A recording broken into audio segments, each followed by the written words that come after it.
Degree तो चाहिए, लेकिन वक्त और पैसा दोनों ही कम है।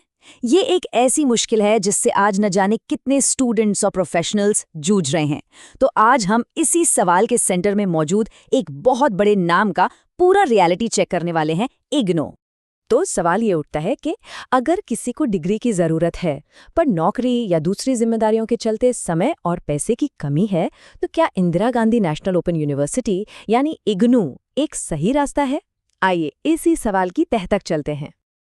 अपने इस विश्लेषण में हम 6 ज़रूरी पहलुओं पर गौर करेंगे। इग्नू की असलियत और उसकी वैलिडिटी क्या है, इसके लिए आइडियल स्टूडेंट कौन है, फीस और एडमिशन प्रोसेस कितना आसान या मुश्किल है, इसका सेल्फ स्टडी सिस्टम कैसे काम करता है, डिग्री और जॉब का क्या कनेक्शन है, और आखिर में हमारा फाइनल वर्डिक्ट। तो चलिए शुरू करते हैं।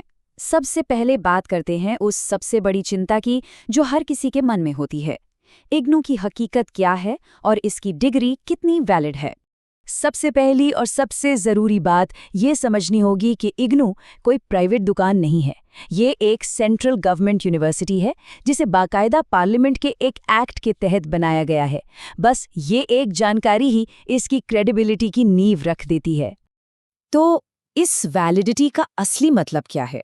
सीधा सा मतलब है कि IGNO की डिग्री सरकारी नौकरियों के लिए, कॉम्पिटिटिव एग्जाम्स के लिए और आगे की पढ़ाई यानी हायर स्टडीज़ के लिए पूरी तरह से मानी जाती है। शर्त बस एक है, कोर्स को सही तरीके से पूरा किया गया हो। तो फिर इतना कन्फ्यूजन है क्यों? असल में सारा कन्फ्यूजन तब पैदा होता है जब हम इग्नू को एक रेगुलर कॉलेज से तौलने लगते हैं। देखिए, दोनों का मॉडल और मकसद एकदम अलग है। इग्नू उन लोगों के लिए बना है जो काम और पढ़ाई एक साथ मैनेज करना चाहते हैं, जबकि रेगुलर कॉलेज एक फुल टाइम कैंपस एक्सपीरियंस के लिए होता है। सेब और संतरे वाली बात है। चलिए अब आगे बढ़ते हैं अपने दूसरे सेक्शन पर, इग्नू का आइडियल स्टूडेंट। ये समझना बहुत ज़रूरी है कि आखिर ये यूनिवर्सिटी किसके लिए सबसे बेस्ट है। तो देखिए, इग्नू एक बहुत मजबूत ऑप्शन है उन लोगों के लिए जो पहले से कहीं जॉब कर रहे हैं, जिनकी पारिवारिक जिम्मेदारियां हैं, वो सरकारी कर्मचारी जो प्रमोशन के लिए डिग्री चाहते हैं, या फिर कोई भी ऐसा इंसान जिसे किसी वजह से रेगुलर कॉलेज जाने का मौका नहीं मिल पाया। और एक कमाल की बात वो ये है कि इग्नू में एडमिशन के लिए कोई अपर एज लिमिट है ही नहीं। इसका मतलब है कि कोई भी किसी भी उम्र में अपनी पढ़ाई दोबारा शुरू कर सकता है, चाहे वो 25 के हों, 35 के हों या फिर 45 के। सीखने की कोई उम्र नहीं होती और इग्नू इस बात को सच करता है। ठीक है, अब जरा प्रैक्टिकल बातों पर आते हैं। हमारा तीसरा सेक्शन है किफ़ायती फीस और आसान प्रोसेस। इग्नू का जो सबसे बड़ा प्लस पॉइंट है वो है इसकी फीस। एक अंदाज़ा लगाइए, BA और BCom जैसे कोर्सेज की फीस आमतौर पर सिर्फ 4 से 5,000 रुपए सालाना होती है। जी हाँ, सालाना। ये वाकई इससे बहुत सारे लोगों की पहुंच में ले आता है। अगर पूरी तस्वीर देखें तो BA या BCom की पूरी डिग्री करीब 12 से 15,000 रुपए में हो सकती है। MA या MCom थोड़ा सा ज़्यादा और MBA उससे भी महंगा, लेकिन प्राइवेट कॉलेजों से तुलना करें तो ये फीस कुछ भी नहीं है। और एडमिशन का प्रोसेस वो भी काफ़ी सीधा साधा है। साल में 2 बार होता है, जनवरी और जुलाई सेशन में, और सब कुछ ऑनलाइन है। बस ऑफिशियल वेबसाइट पर रजिस्टर करो, अपने डॉक्यूमेंट्स अपलोड करो और फीस ऑनलाइन भर दो, बस हो गया। अब बात करते हैं कि इग्नू में असल में पढ़ाई का सिस्टम क्या है। आ गए हम अपने चौथे सेक्शन पर, द सेल्फ स्टडी सिस्टम। यहाँ पर एक बात गांठ बांध लेनी चाहिए, इग्नू में असली खेल सेल्फ स्टडी का है, खुद से पढ़ने का। अगर कोई डिसिप्लिन नहीं है तो उसके लिए ये रास्ता बहुत मुश्किल हो सकता है।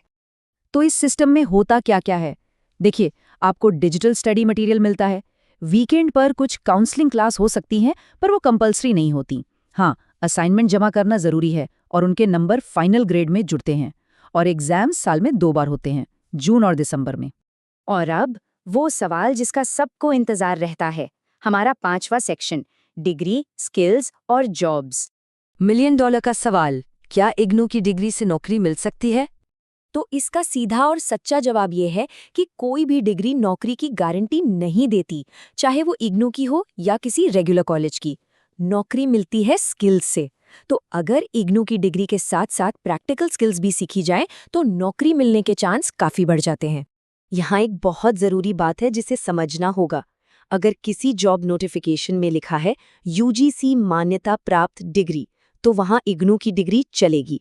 लेकिन अगर उसमें साफ साफ लिखा है रेगुलर डिग्री, तो वहां ये वैलिड नहीं होगी। इसलिए फॉर्म भरने से पहले नोटिफिकेशन को ध्यान से पढ़ना बहुत बहुत जरूरी है।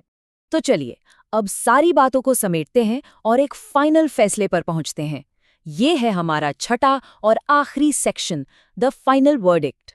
इग्नू को समझने का सबसे अच्छा तरीका है कि इसे एक टूल, एक औजार की तरह देखें। ये न तो कोई जादू की छड़ी है और न ही कोई फ्रॉड।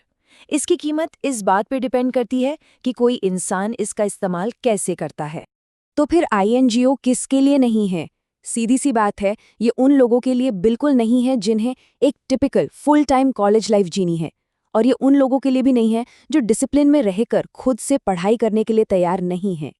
तो आखिर में सवाल फिर वही है, इग्नू एक मौका है या एक समझौता? देखिए, इसका जवाब हर किसी के लिए अलग अलग हो सकता है, पर उम्मीद है कि अब ये फैसला जो भी होगा वो पूरी जानकारी और समझ के साथ लिया जाएगा।